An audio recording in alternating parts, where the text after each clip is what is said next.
The sun hung low over Fort Ridge Military Base, casting long shadows across the training field where soldiers were drilling in tight formation. Engines hummed, orders echoed, and boots struck the ground in perfect rhythm.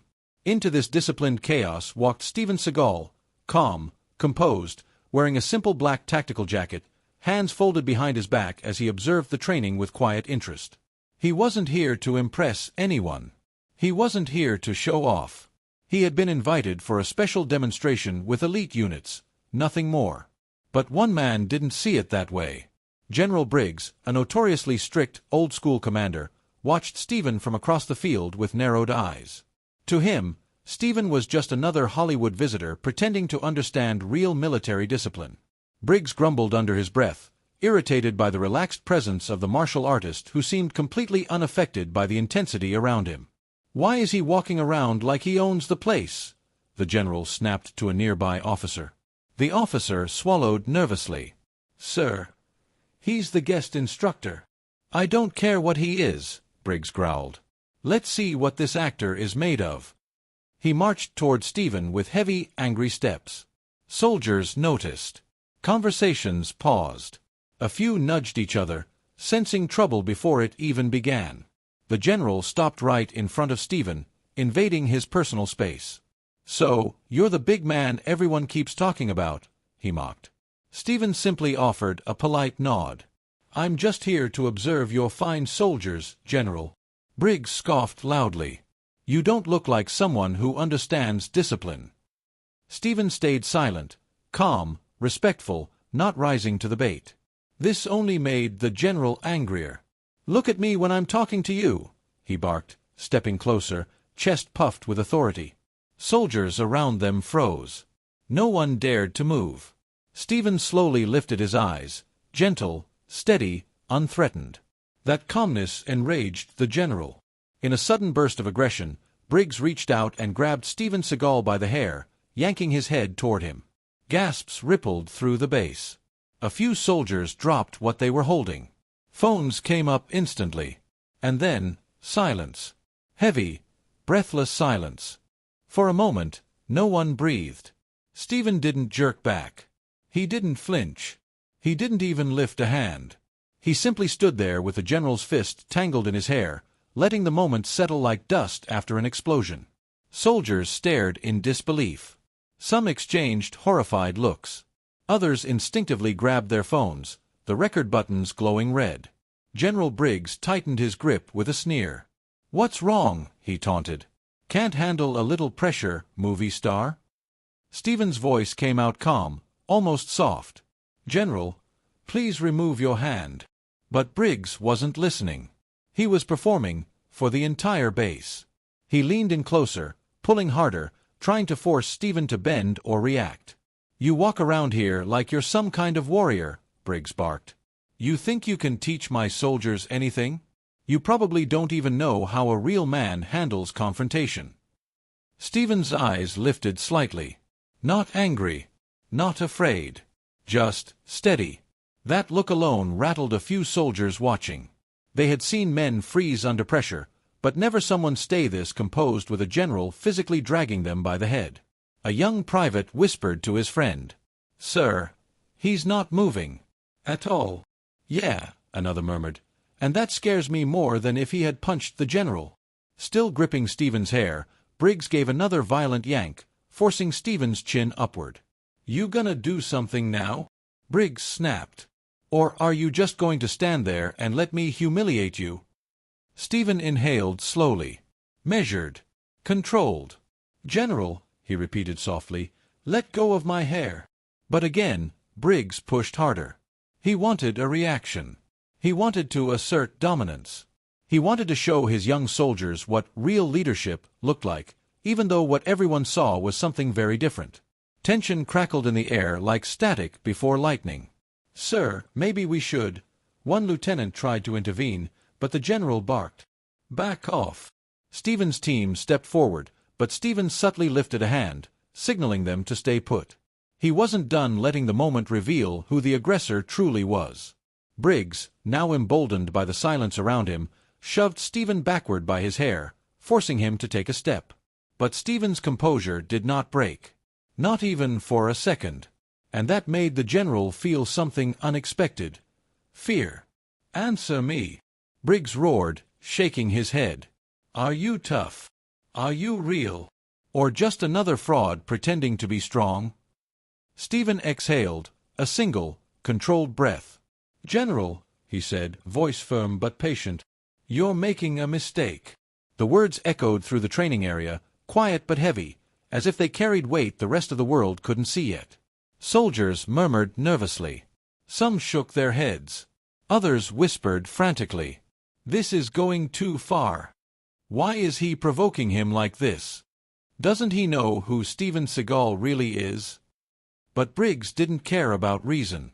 He was intoxicated with authority, convinced he could break Steven's calm exterior. He leaned in again. You're on my base. My rules. My authority. And right now. He yanked Steven's hair one more time. I'm showing everyone who's really in charge. But something shifted. Steven's posture changed by an inch. His shoulders straightened. His breathing steadied. His eyes sharpened like a blade being unsheathed. The crowd sensed it. The energy changed instantly. Because Steven Seagal had finally reached the limit of patience. And what he did next left every soldier on the base absolutely speechless. General Briggs still had his fist tangled in Steven's hair, but something had changed, something subtle yet powerful. The base air felt heavier, as if the ground itself sensed what was about to unfold. Soldiers stood frozen in a wide circle around them, afraid to speak, afraid to move, afraid to even blink. Steven did not resist. He did not lash out. He did not raise a hand. He simply stood there, anchored like a mountain unmoved by a storm. And that frightened the general more than any punch ever could. But Briggs hid his fear behind anger.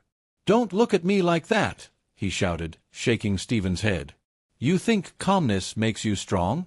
I can break you." Steven's voice was a whisper against the roar of the general's rage. "No, General. You cannot." The words were not loud. But they were final. A lieutenant at the edge of the crowd felt a chill crawl up her spine. "Sir, he's warning him," she whispered. "No," another soldier corrected. "He's protecting him." Still refusing to release Steven, the general tightened his grip until his knuckles turned white. "You're on my base. You follow my commands. Now get on your knees." He pulled downward hard, trying to force Steven into submission. Steven didn't budge. Not an inch. Briggs growled, humiliated that his force wasn't enough. He motioned to two nearby soldiers. "You two. Assist me. Get him down." The soldiers hesitated. Their eyes darted from Steven's calm expression to the general's furious one. "Sir," one murmured cautiously, "he's not resisting. I said get him down."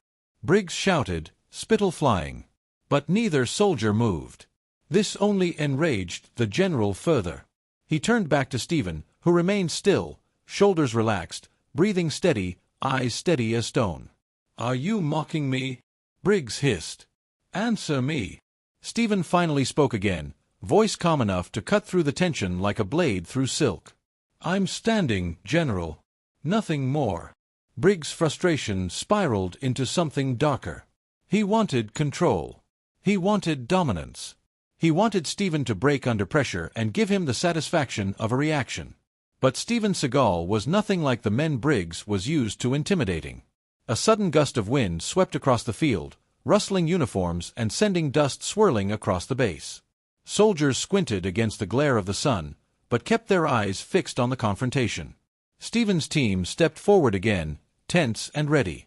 "Steven, say the word," one of them whispered urgently. "Just say the word, sir," another repeated. Steven raised a hand briefly, just a single motion, commanding them to stay back. He wasn't done teaching the general something he clearly needed to learn. Briggs pulled harder, his face red with effort. "Kneel." But Steven remained upright, posture flawless. A murmur spread through the onlookers. "He can't bring him down. Why is Steven not fighting back? He's letting the general dig his own grave." Briggs, refusing to accept defeat, switched tactics. He stepped around Steven aggressively, circling him like a predator sizing up prey. "You're nothing but a fraud," he spat. "A Hollywood fake. You don't belong on my base." Stephen looked at him with a calmness that wasn't weakness, it was mastery. "General," he said slowly, "strength is not in the hand that pulls. It's in the man who chooses not to strike back." The crowd reacted audibly. Briggs' eye twitched with anger. "Oh, so now you're lecturing me? You think you're some wise warrior? Some philosopher?" He stepped in even closer, chest to chest with Stephen, still holding on to his hair with one hand. "Let me tell you something," the general snarled. "My soldiers follow me because I know how to command respect." Stephen blinked once, slowly, thoughtfully. "No," he replied softly. "They fear you. That is not respect." The words hit the crowd like a thunderclap. A few soldiers gasped quietly. Others lowered their eyes, realizing Stephen was right. Briggs, feeling the crowd shift against him, exploded. "Shut up," he barked, yanking Stephen's head again. "You don't get to talk about my leadership." Stephen inhaled.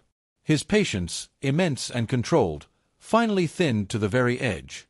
And then, something in his stance shifted. Barely noticeable. Like a tiger adjusting its weight before pouncing. His shoulders aligned. His spine straightened. His breathing slowed further, so calm it was frightening.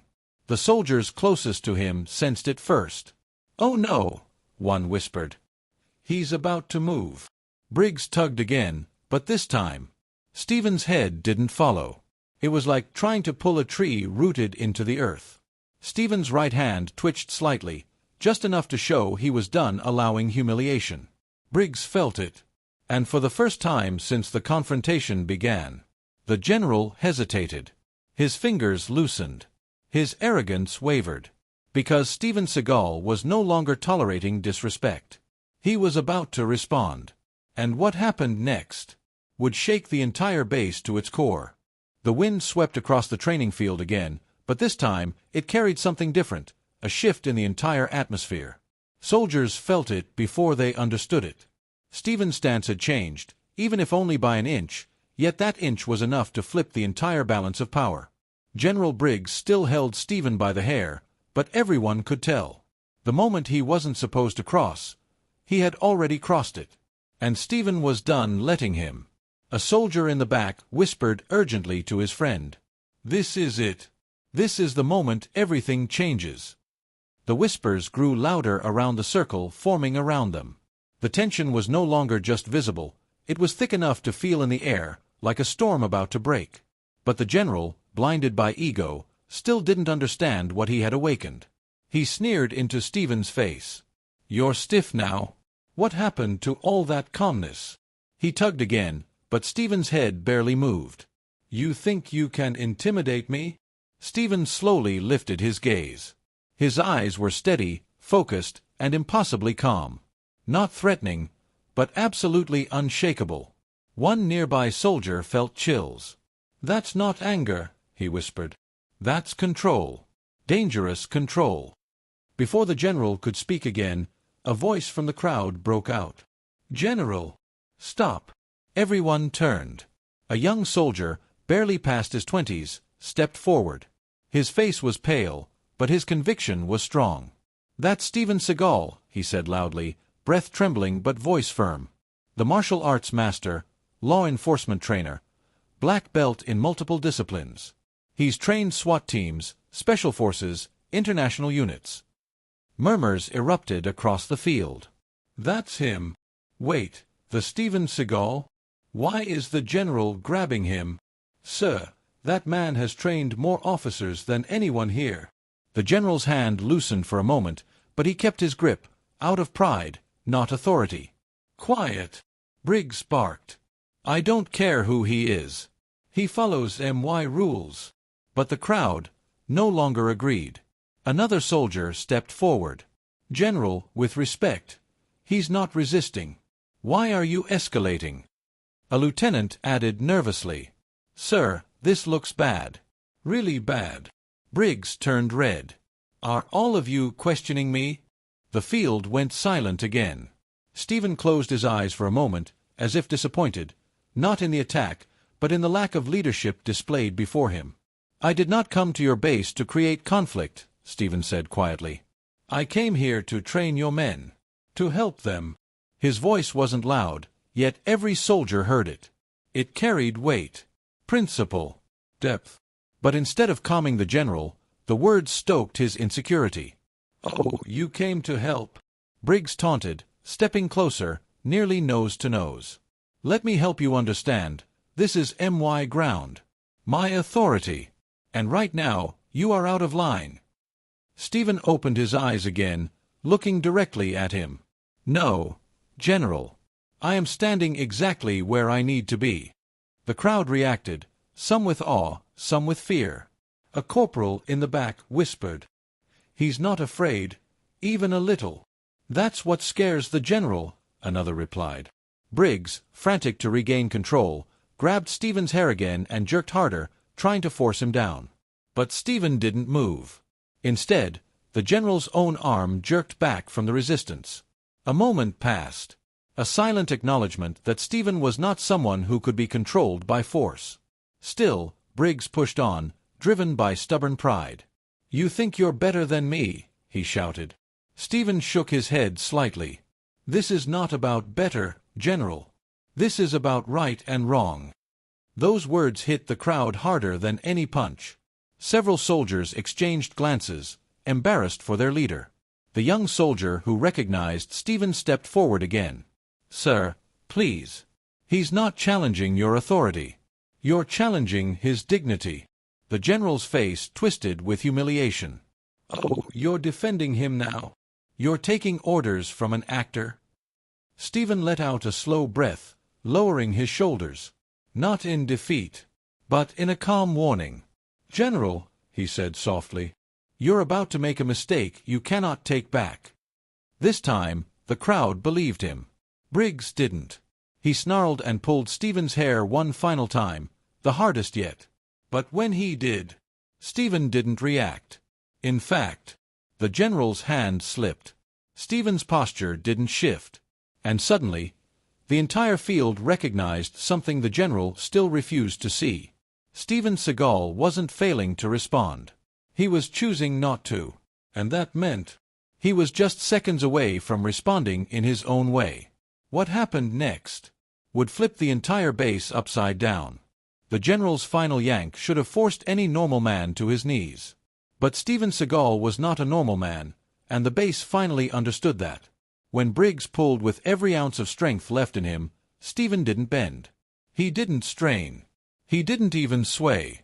Instead, the general's own wrist jolted backward from resistance, as if he had tried pulling against a steel pillar welded into the earth. A ripple of shock passed through the watching soldiers. One whispered, barely audible, "Sir, he's not even trying." Another swallowed hard. "This isn't a fight. This is a demonstration." Briggs, desperate to hide the tremble in his fingers, masked fear with fury. "You think this is funny?" he snapped, spittle flying. "You mocking me?" Stephen finally lifted his chin, just a few inches, but enough for the entire base to sense the shift in dominance. "No, General," he said quietly. "I'm respecting you, more than you are respecting me." Those words landed like a punch to the chest. Briggs' face contorted with rage. He shoved Stephen with both hands, still gripping his hair, but Stephen didn't move. It was as if the general was pushing against the earth itself. The soldiers couldn't hold back their reactions anymore.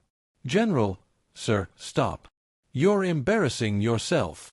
He's not resisting, you are attacking." Briggs spun on them. "You all want to be court-martialed." But the command didn't carry the same weight anymore. Respect was slipping through his fingers like sand. He turned back to Stephen. "You want to talk about respect? Fine. Let's see how much respect you have once I put you on the ground." He tried one last pull, and this time, Stephen moved. Not because he was forced, because he chose to. He took one slow, deliberate step forward. That single step brought him chest to chest with the general. Their faces inches apart, the tension electrifying the air. Briggs' hand was still in Stephen's hair, But suddenly, it felt like his fingers were trapped inside iron, unable to pull, unable to let go. Stephen's voice dropped lower, deeper, controlled like a blade being sharpened. "You want to show your soldiers strength, General? I've been giving you the chance to do the right thing." The general's breath hitched. Stephen continued. "Real strength isn't pulling. Real strength isn't yelling. Real strength is knowing when to stop." The soldiers froze, struck by the truth in his tone. Briggs, however, felt cornered. His pride screamed louder than his reason. "I don't need a lecture from you," he shouted, giving another frustrated tug. And that was the moment Stephen decided the lesson was over. In a movement so smooth it looked unreal, Stephen reached up. Not fast, not aggressive, but gentle and controlled, and wrapped his hand around the general's wrist. The entire base fell silent. "General," Stephen said firmly, "let go." Briggs tried resisting, but his arm wouldn't cooperate.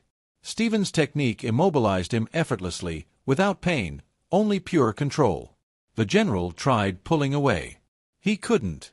He tried tightening his grip. He couldn't. Stephen applied the slightest pressure, so minimal most soldiers didn't even see it. And the general involuntarily let go, his hand opening like someone had flipped a switch. Briggs stumbled back, off balance and stunned. Gasps broke across the field.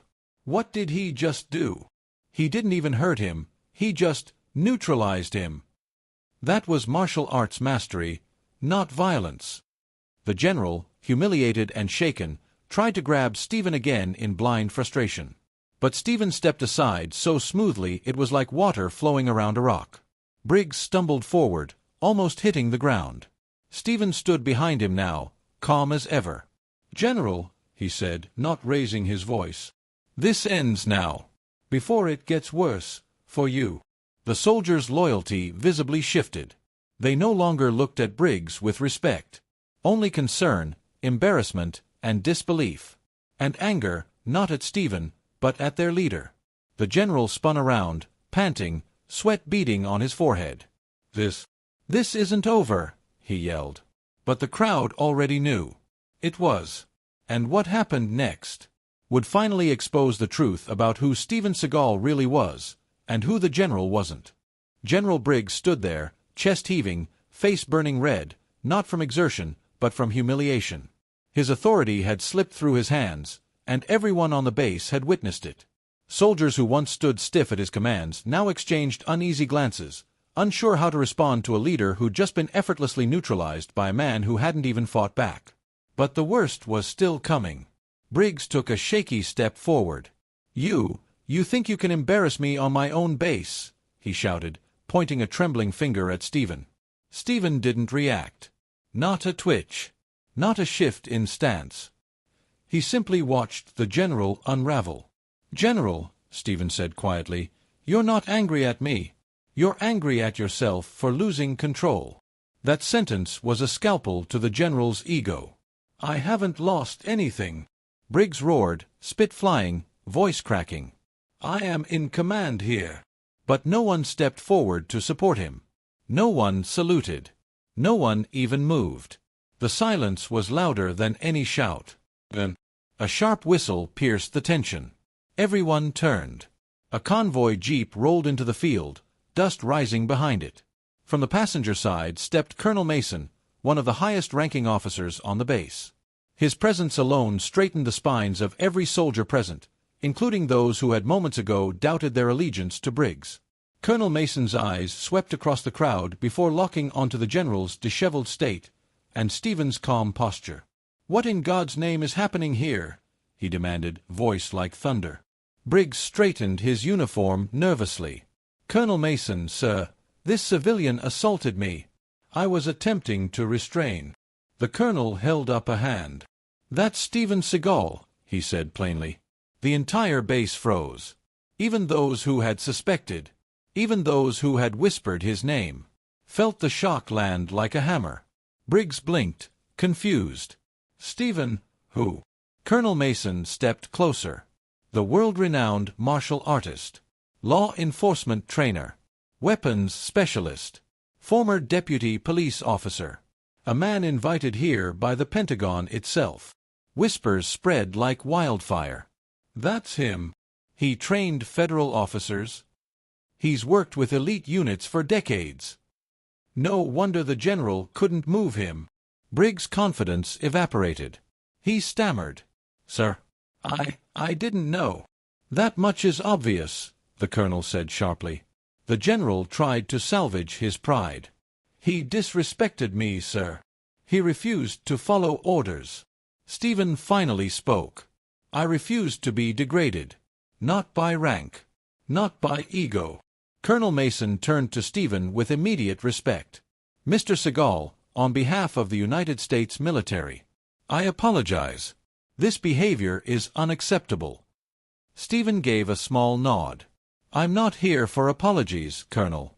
I'm here to help your men, not to be used as a prop for authority. The soldiers murmured in agreement. The colonel now addressed everyone. What you witnessed here was not strength.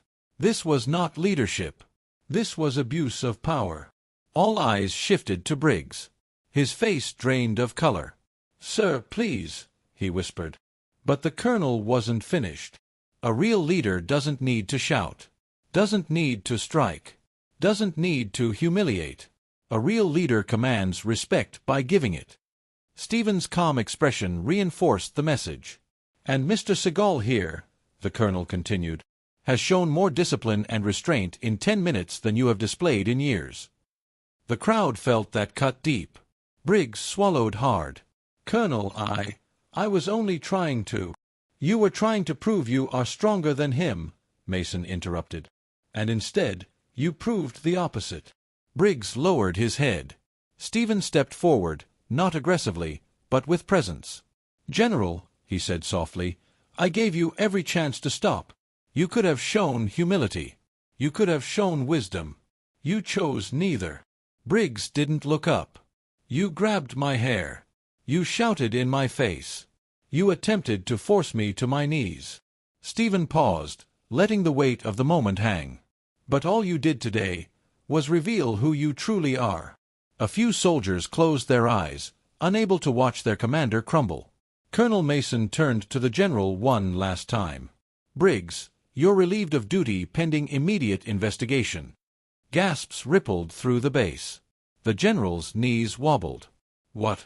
Sir, please, this will ruin me. You ruined yourself, the colonel replied coldly. 2 MPs stepped forward to escort him, not as prisoners, but as someone who no longer held authority. Briggs walked past Stephen, defeated, humiliated, exposed.